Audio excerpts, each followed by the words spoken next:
नमस्कार मित्रों, निर्माण आईएएस के विशेष कार्यक्रम भारत की महान विभूतियां सीरीज में आपका स्वागत है।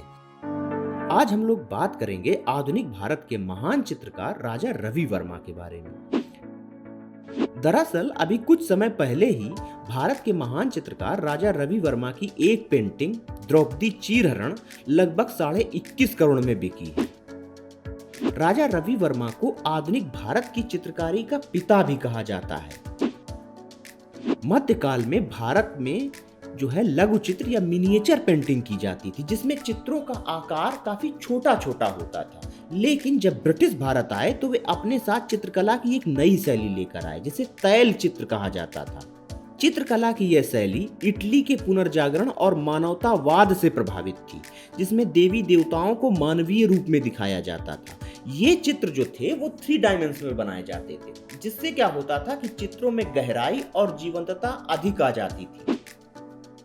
भारत में इस तैल चित्रकला को अपने उच्चतम शिखर पर पहुंचाने वाले राजा रवि वर्मा ही थे। उनका जन्म 29 अप्रैल 1848 को तिरुवनंतपुरम के किलीमानूर पैलेस में हुआ था। उनके प्रथम गुरु उनके चाचा राजराजा वर्मा थे। उन दिनों आज की तरह रंग खरीदना आसान नहीं था, क्योंकि वो बाजार में आसानी से नहीं मिलते थे। चित्रकार पौधों और फूलों से ही रंग तैयार करते थे।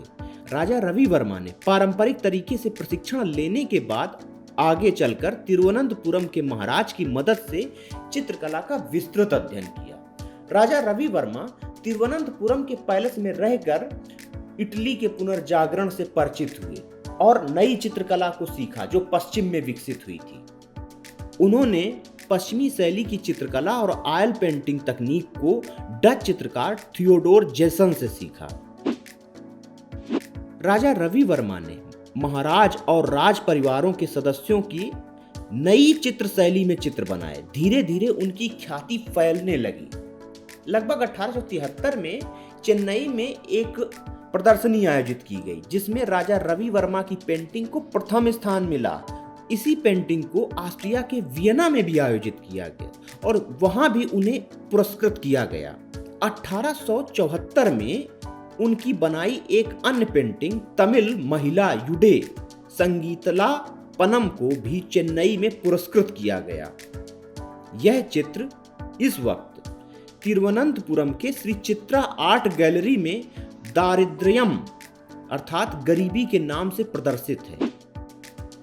1876 में राजा रवि वर्मा ने अपनी सबसे फेमस पेंटिंग बनाई। उसका नाम था शकुंतलम। इसे कई जगह पर पुरस्कृत किया गया। यह चित्र राजा रवि वर्मा के सर्वाधिक विख्यात चित्रों में माना जाता है।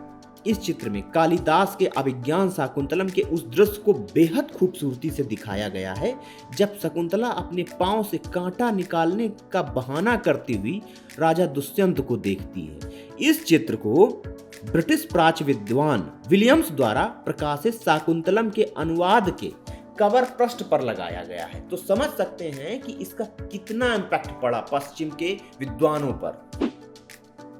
आगे राजा रवि वर्मा का परिचय सर टी माधवन राव से हुआ, जो त्रावणकोर रियासत के दीवान थे। माधवन बड़ौदा के महाराज के सलाहकार के रूप में कार्य करते थे। जब वे 1880 में तिरुवनंतपुरम आए तो उन्होंने बड़ौदा ले जाने के लिए रवि वर्मा की कुछ पेंटिंग खरीदी। आगे 1881 में जब सयाजी राव गायकवाड़ बड़ौदा के महाराज बने, तब उन्होंने राजा रवि वर्मा को अपने राज्याभिषेक पर आमंत्रित किया।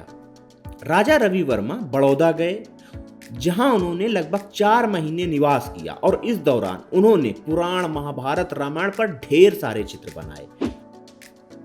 1885 में मैसूर के महाराजा चामराजेंद्र वोडेयार ने उन्हें आमंत्रित कर चित्र बनाने का अनुरोध किया। इस तरह राजा रवि वर्मा की ख्याति धीरे धीरे पूरे भारत में फैल गई। उन्होंने पूरे उत्तर भारत की व्यापक यात्रा की। राजा रवि वर्मा के 10 चित्र संयुक्त राज्य अमेरिका के शिकागो में वर्ष 1893 की एक विश्व प्रदर्शनी में आयोजित किए गए। जब उनकी ख्याति धीरे धीरे भारत समेत पूरे विश्व में फैल गई तो उन्होंने अपने चित्रों के प्रिंट तैयार करने का विचार किया, ताकि आम आदमी उनके चित्रों को किफायती दाम पर खरीद सके। चित्रकला को आधुनिक तकनीक से जोड़ने के उनके फैसले ने भारतीय चित्रकला के इतिहास में एक नया अध्याय जोड़ दिया। 1894 में उन्होंने मुंबई में एक कलर ओलियोग्राफिक प्रेस की स्थापना की और सस्ती कीमतों पर अपने पेंटिंग्स की प्रतियां तैयार करनी आरंभ कर दी। भारत के तत्कालीन महाराजे और ब्रिटिश अधिकारी राजा रवि वर्मा से अपना चित्र बनवाने के लिए उतावले रहते थे। उदयपुर राजस्थान के महाराज ने रवि वर्मा को आमंत्रित कर अपने पूर्वजों का चित्र बनाने का अनुरोध किया।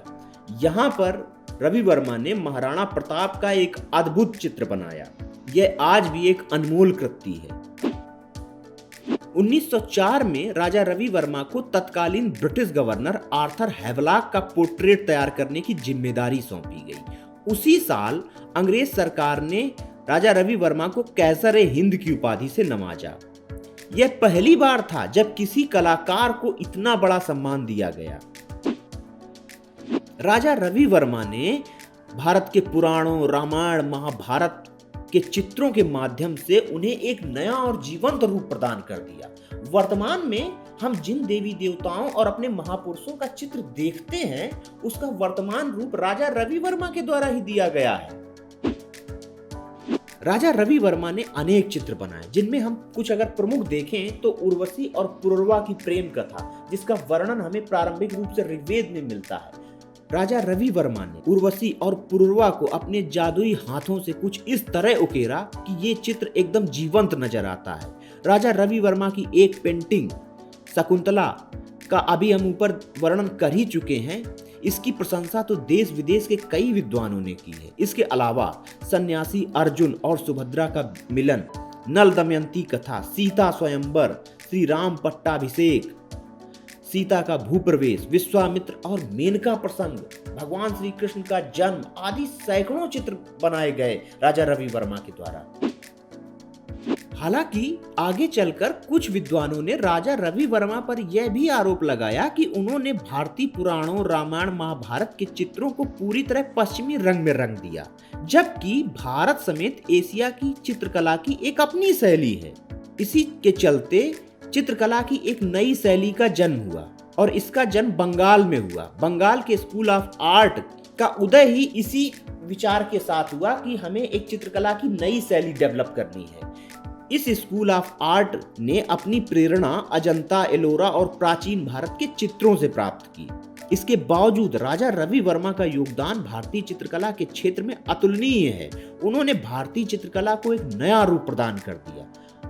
आज राजा रवि वर्मा के चित्र देश दुनिया के अनेक संग्रहालयों में देखने को मिलते हैं।